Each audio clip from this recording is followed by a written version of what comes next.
Hi friends, welcome to Shri Kannada YouTube channel. Maryade Ramanna serial ನಾಳಿನ ಸಂಚಿಕೆಯಲ್ಲಿ ಏನಾಗ್ತಿದೆ ಅಂತ ನೋಡೋಣ ಬನ್ನಿ. ನೀವೇನಾದರೂ ನಮ್ಮ ಚಾನಲ್ನ ಫಸ್ಟ್ ಟೈಮ್ ನೋಡ್ತಾ ಇದ್ದರೆ ದಯವಿಟ್ಟು ಸಬ್ಸ್ಕ್ರೈಬ್ ಮಾಡ್ಕೊಳ್ಳಿ. ಸಬ್ಸ್ಕ್ರೈಬ್ ಮಾಡ್ಕೊಂಡು ತಪ್ಪದೇ ಬೆಲ್ ಐಕಾನ್ ಕ್ಲಿಕ್ ಮಾಡಿ. ಅಯ್ಯಮ್ಮ ಮನೆ ಮನೆಗೂ ಹೋಗಿ ಭಿಕ್ಷೆನ ಬೇಡ್ತಾ ಇರ್ತಾಳೆ.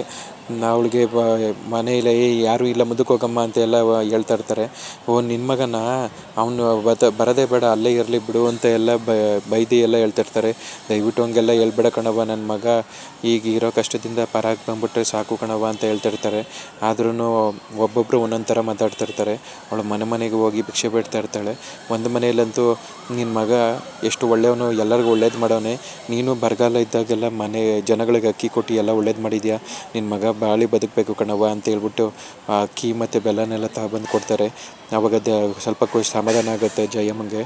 ಜಯಮ್ಮ ಹಂಗೇನೆ ಮನೆ ಮನೆ ಭಿಕ್ಷೆ ಬೇಡ್ತಾ ಇರ್ತಾಳೆ. ಐಶು ಗಣೇಶನ ಮುಂದೆ ಕೂತ್ಕೊಂಡು, ರಾಮಣ್ಣ ನನ್ನ ಕಣ್ಮುಂದೆ ಯಾವಾಗಲೂ ಚೆನ್ನಾಗಿರಬೇಕು, ಅವನ ಜೊತೆ ನನಗೆ ಏನೇ ಮನಸ್ತಾಪ ಇದ್ರೂ ಅವನ್ನ ಈ ಥರ ಅವ್ನು ಹುಷಾರಿಲ್ಲದೆ ಮಲ್ಕೊಂಡಿರೋದನ್ನ ನನ್ನ ಕಣ್ಣಲ್ಲಿ ನೋಡೋದಕ್ಕಾಗ್ತಾಯಿಲ್ಲ. ಈಗ ನನ್ನನ್ನು ನಾನೇ ಚಮಿಸ್ಕೊಳ್ಳೋದಕ್ಕಾಗ್ತಾಯಿಲ್ಲ. ಊರವರೆಲ್ಲ ನನ್ನಿಂದನೇ ಅವ್ನು ಸತ್ತಿದ್ದು ಅಂತ ಹೇಳ್ತಿದ್ದಾರೆ. ನನ್ನ ಮನಸ್ಸಿಗೂ ಹಂಗೆ ಅನ್ನಿಸ್ತಾ ಇದೆ ಅಂತ ಕಣ್ಣೀರಾಗ್ತಾ ಇರ್ತಾಳೆ. ಆವಾಗ ಅಜ್ಜಿ ಬಂದು ಸಮಾಧಾನ ಮಾಡ್ತಾರೆ. ಎಷ್ಟೊತ್ತು ಅಂತ ಅಳ್ತೀಯ ಮಗ, ಹೋಗ್ತಾ ಹೋಗ್ತಾ ಎಲ್ಲ ಸರಿ ಹೋಗುತ್ತೆ. ನಾನು ರಾಮಣ್ಣ ಯಾರಿಗೂ ಮೋಸ ಮಾಡಿಲ್ಲ, ಅವನು ಇದರಿಂದ ಆಚೆ ಬಂದೇ ಬರ್ತಾನೆ, ನಾವು ಒತ್ತಾಯ್ತು ಬಾರವ್ವ ಮನೆಗೆ ಹೋಗೋಣ ಅಂತ ಕರಿತಾ ಇರ್ತಾರೆ. ಅಜ್ಜಿ ನಾನು ಬರೋದಿಲ್ಲ, ರಾಮು ಜೊತೆ ಇಲ್ಲೇ ಇರ್ತೀನಿ, ರಾಮು ಹುಷಾರಾಗಿ ಬರೋವರೆಗೂ ನಾನು ಇಲ್ಲೇ ಇರ್ತೀನಿ ಅಂತ ಹೇಳ್ತಾ ಇರ್ತಾಳೆ. ಇಲ್ಲ ಕಣವ್ವ, ಇಲ್ಲಿ ಡಾಕ್ಟ್ರುಗಳೆಲ್ಲ ನೋಡ್ಕೊಳ್ಳೋದಕ್ಕೆ ಅವರೇ, ಬಾ ನಾವು ಮನೆಗೆ ಹೋಗೋಣ ಅಂತ ಹೇಳ್ತಾ ಇರ್ತಾರೆ. ಜಯಮ್ಮ ಭಿಕ್ಷೆ ಬೇಡೋದು ಎಲ್ಲ ಕಂಪ್ಲೀಟ್ ಆಗುತ್ತೆ. ಕಂಪ್ಲೀಟ್ ಆದಮೇಲೆ ಅವಳು ನೈವೇದ್ಯನೆಲ್ಲ ರೆಡಿ ಮಾಡಿಬಿಟ್ಟು ದೇವರಿಗೆ ಪೂಜೆ ಮಾಡ್ತಾಳೆ. ದೇವರಿಗೆ ಪೂಜೆ ಮಾಡಾದ್ಮೇಲೆ ಅಲ್ಲೇ ಊಟನ ಮಾಡಿಬಿಟ್ಟು, ದೇವರೇ ಕಾಪಾಡಪ್ಪ ನನ್ನ ಮಗನ ಈ ಕಷ್ಟದಿಂದ ಪಾರು ಮಾಡಿ ಅವನು ಜೀವಂತವಾಗಿ ನಮ್ಮ ಮನೆಗೆ ಬರೋ ಥರ ಮಾಡಿಬಿಡಪ್ಪ ಅಂತ ದೇವ್ರನ್ನ ಬೇಡ್ಕೊತಾ ಇರ್ತಾಳೆ. ಎಲ್ಲ ಮುಗಿದ ಮೇಲೆ ಅವಳು ಮನೆಗೆ ಬರ್ತಾಳೆ. ಮನೆಗೆ ಬಂದುಬಿಟ್ಟು, ಏನು ಜಯು ಎಲ್ಲೋಗಿದ್ದೆ ಇಷ್ಟೊತ್ತು ಅಂತ ಕೇಳ್ತಾರೆ ಅವ್ರ ಯಜಮಾನ್ರು. ಆವಾಗ ನನ್ನ ಮಗ ಬಾಳಿ ಬದುಕಬೇಕಲ್ವ, ಅವನಿಗೋಸ್ಕರ ನಾನು ಮನೆ ಮನೆ ಭಿಕ್ಷೆ ಎತ್ತಿ ಅದರಿಂದ ದೇವ್ರಿಗೆ ಹರಕೆ ಸಲ್ಲಿಸ್ಬಿಟ್ಟು ಬಂದಿರಿ ಅಂತ ಹೇಳ್ತಾ ಇರ್ತಾಳೆ. ಜಯು ನಿಜವಾಗ್ಲೂ ನೀನು ಹೋಗಿ ಭಿಕ್ಷೆ ಎತ್ತದ ಅಂತ ಕೇಳ್ತಾ ಇರ್ತಾನೆ. ನನ್ನ ಮಗನ್ನ ಉಳಿಸ್ಕೊಳೋದಕ್ಕೋಸ್ಕರ ನಾನು ಏನು ಬೇಕಾದ್ರೂ ಮಾಡ್ತೀನಿ ಕಣ್ರಿ ಅಂತ ಹೇಳ್ತಾ ಇರ್ತಾಳೆ.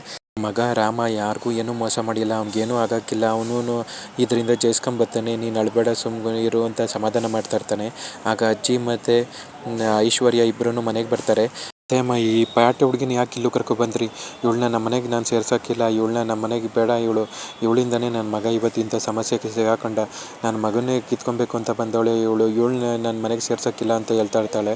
ಆವಾಗ ಐಶುಗೆ ತುಂಬ ಬೇಜಾರಾಗ್ತಾ ಇರುತ್ತೆ, ಕಣ್ಣೀರಾಗ್ತಾ ಇರ್ತಾಳೆ. ಹೋಗವ್ವ ನೀನು ಹೋಗು ಒಳಗಡೆ ರೂಮ್ಗೆ ಅಂತ ಹೇಳ್ತಾ ರಾಮಣ್ಣನ ಅಪ್ಪ ಹೇಳ್ತಾರೆ. ಆವಾಗ ಐಶು ಕಣ್ಣೀರು ಹಾಕೊಂಡು ರೂಮ್ ಒಳಗಡೆ ಹೋಗ್ತಾಳೆ. ಆವಾಗ ಅಜ್ಜಿ, ಯಾಕೆ ಜಯ್ಯು ಯಾಕೆ ಈ ಥರ ಮಾತಾಡ್ತೀಯ, ಐಶು ಬೇಕು ಅಂತ ಈ ಥರ ಎಲ್ಲ ಮಾಡೋದಿಲ್ಲ, ಅವಳಿಗೆ ಗೊತ್ತಿಲ್ಲದೆ ಹಿಂಗೆಲ್ಲ ಕೈ ಮೀರಿ ನಡೆದೋಗ್ಬಿಟ್ಟೈತೆ ಅಂತ ಹೇಳ್ತಿರ್ತಾಳೆ.